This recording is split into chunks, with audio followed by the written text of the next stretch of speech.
Buenos días. La lectura de hoy participa de una serie de escritos que llamé Breves relatos sobre lo intrascendente. Y este es uno de ellos. Se titula Sobre las bombillas fundidas. Sucede que tengo un problema, uno muy específico, que considero tanto extraño como exquisito. Poseo una sorprendente habilidad para fundir bombillas. Entiendo que resulta difícil de creer y más aún de comprobar, pero es así. Simbólicamente mi habilidad empezó una noche hace varios años cuando literalmente fundí la mitad del edificio donde entonces vivía. Sucedió cuando conecté una aspiradora al enchufe de mi recámara. En un instante, sin siquiera prender la aspiradora, la mitad derecha del edificio de 6 pisos se apagó por completo. Aquella noche, recuerdo, estaba furiosa y frustrada. Tenía una urgencia por aspirar, por remover el insoportable asentamiento de lo estático. Necesitaba limpiar lo que fuera, quitar polvo, mejorar algo, tranquilizarme. Desde ese memorable apagón, he dado lugar a un sinfín de fundimientos, palabra inventada. Acontecen cuando estoy alterada y enciendo algún tipo de lámpara, ya sea de techo, de pie, de muro, de mesa o de mano. Al paso de los años, he constatado mi capacidad de fundir bombillas, aparatos, habitaciones y apartamentos. Dejé de creer que esas sobrecargas eléctricas eran coincidencias recurrentes. A este problema se suma la inestabilidad que me recorre cuando desenrosco una bombilla recién fundida. Cuando la tengo en la mano, apenas iniciada la tibieza de sus bordes, me resulta imposible tirarla a la basura. Y en lugar de hacer lo que resultaría normal, es decir, depositarla sin mayor consideración sobre la pila de desechos inorgánicos, me detengo. Los filamentos ya quebrados, quemados y rotos son los que invariablemente me atrapan. Cada vez, como la primera, esos delgadísimos hilos metálicos que cuando continuos unen los polos, me vencen. Sucede que son ellos finalmente los que me funden.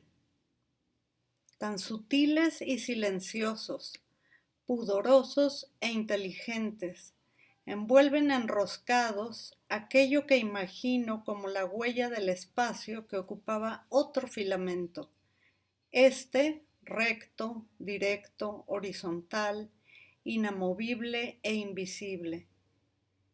Aire solidificado. El filamento imaginario guía y mantiene en su sitio y a distancia cada uno de los giros estrechísimos que conducen la corriente eléctrica al encenderse una bombilla.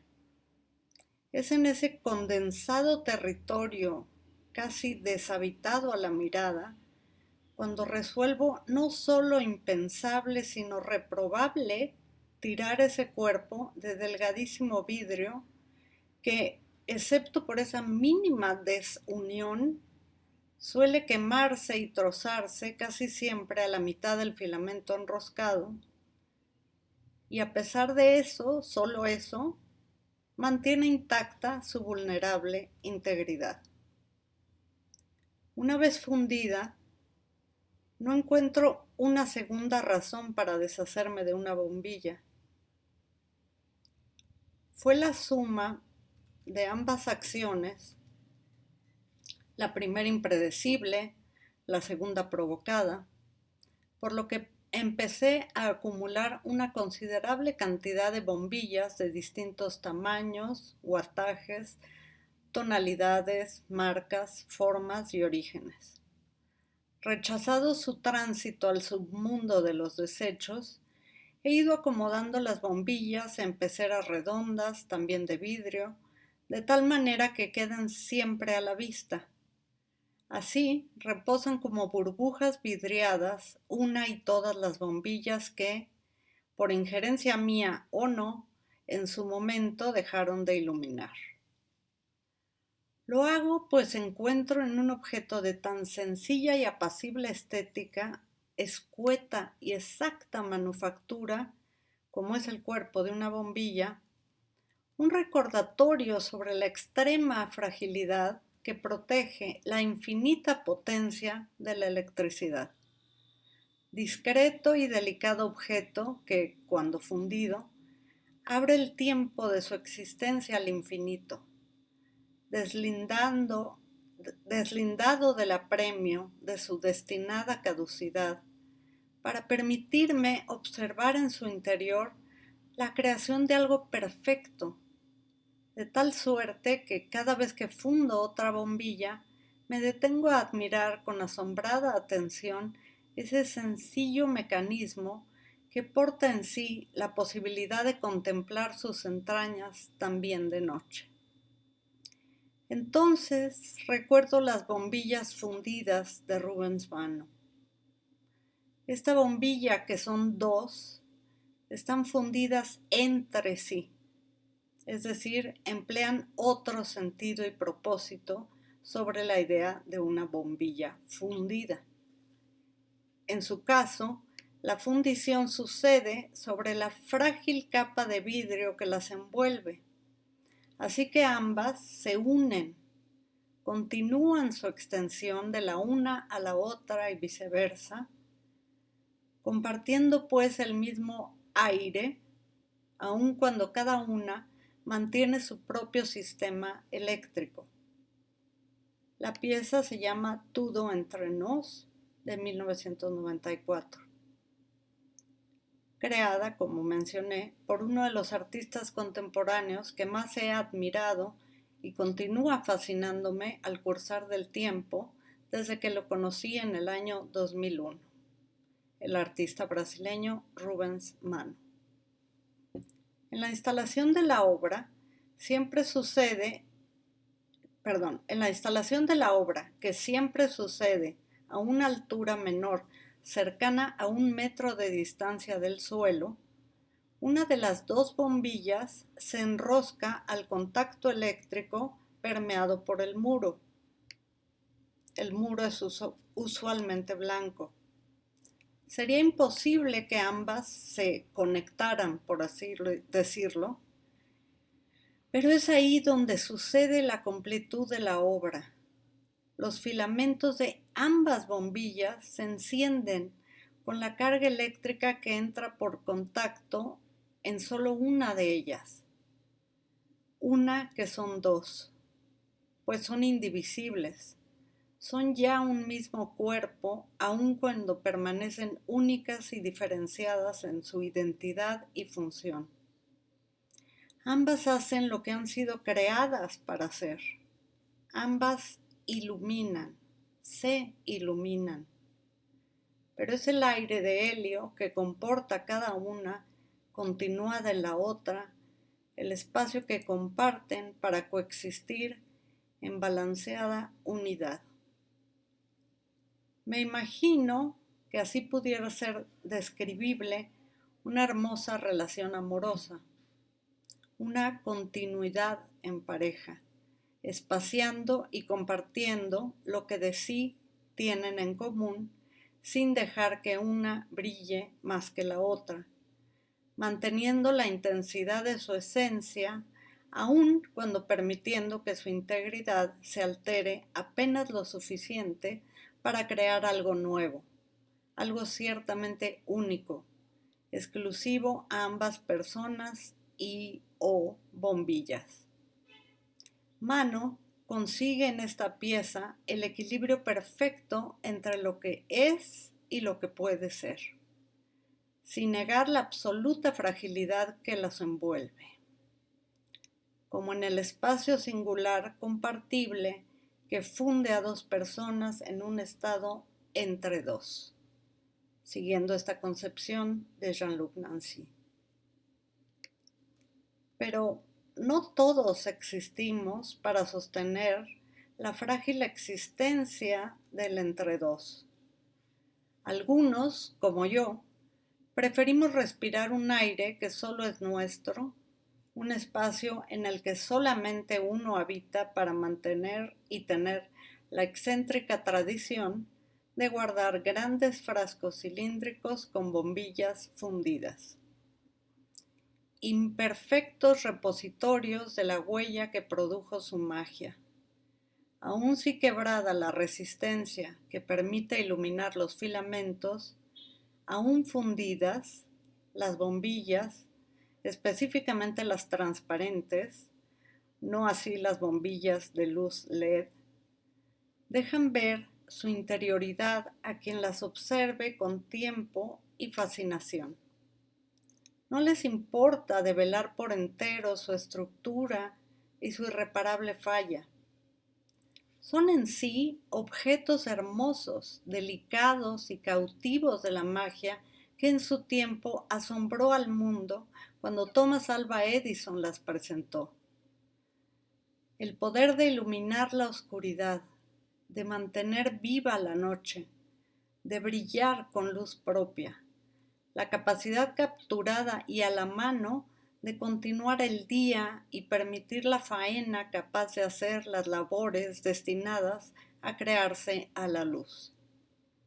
Y en ello hay algo que traspasa lo prohibido, lo antes imposible, un invento que revolucionó como ningún otro, a mi juicio, la vida de la humanidad en todos aspectos, impulsando la era industrial y sus muchos aciertos y abusos.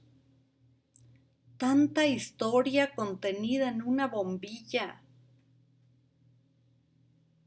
Es esto lo que no cesa de asombrarme, sea en una bombilla fundida o en un cuerpo fundido entre dos bombillas como las de mano. Entre mis bombillas fundidas y yo nos mantenemos también ya para siempre fundidas, conectadas en el entender de una existencia imperfecta, pero aún así plena de historias por grafiar o historiografiar, contenidas del secreto que engendra la posibilidad de hacer de la fuerza en corriente, de la electricidad, hacer luz. Aun cuando solo recordada. Para mí son objetos únicos, aun si creados en serie, y en su configuración estéticamente perfectos, incluso fundidos. Por eso es que guardo bombillas en desuso, pues me recuerdan la magia captiva que confirma la potencia de iluminar. Y en ello está la continua capacidad de fundirse entre dos, dándolo todo. Recordándome también esos encuentros acontecidos entre mi mano y cada una de esas bombillas, que la electricidad recorriendo mi cuerpo fue, en fuerza, equivalente o incluso mayor a la electricidad contenida dentro de ese delicado, transparente y resistentemente frágil cuerpo otro. Ahí radica la potencia, mi potencia, en constante proceso de búsqueda, de equilibrio funámbulo, del entre dos de Nancy. Y leyendo este texto, recuerdo otra obra excelente, creada por Rafael Lozano Hemmer. La presentó en Puebla, me parece que en la primera década del año 2000, no sé exactamente qué fecha, en un galerón lleno de bombillas instaladas en el techo y conectadas a dos, digamos, como estribos o o polos, serían como polos, que eran dos cilindros metálicos que el visitante sostenía, o se sostenía de, más bien, se sostenía de ellos, y de acuerdo a la pulsación rítmica, la primer bombilla conectada al aparato empezaba a cintilar según el ritmo cardíaco de quien estaba sosteniendo los polos. Y la magia, digo, esto ya era en sí maravilloso, pero lo que sucedía es que cada vez que llegaba un nuevo cuerpo, un nuevo visitante, y se sostenía de estos polos, de estos cilindros metálicos, su ritmo cardíaco iluminaba una segunda, luego tercera, luego cuarta bombilla, así hasta llenar todo el muy, muy grande galerón en el que instaló la pieza. De tal forma que la primer bombilla iluminada iba pasando o traspasándose de una bombilla a otra conforme llegaban más latencias, más latidos rítmicos de corazón de distintas personas, hasta que todo el lugar se iluminaba con distintos y diversos latidos, es decir, ritmos de iluminación de acuerdo a el ritmo cardíaco que los asistentes habían dejado grabado de cierta forma en los polos que alimentaban el ritmo de electricidad de cada bombilla. Y bueno, esta pieza tuvo gran éxito y fue montada en muchas otras partes después de esto, en muchos países, y me parece que fue una de las piezas, instalaciones, que le dio a Rafael Lozano Gemmer mayor notoriedad y posicionamiento en el mundo del arte contemporáneo. Así que bueno, todo esto nace de la apreciación de una sola bombilla. Gracias, espero que hayan disfrutado el relato y hasta pronto.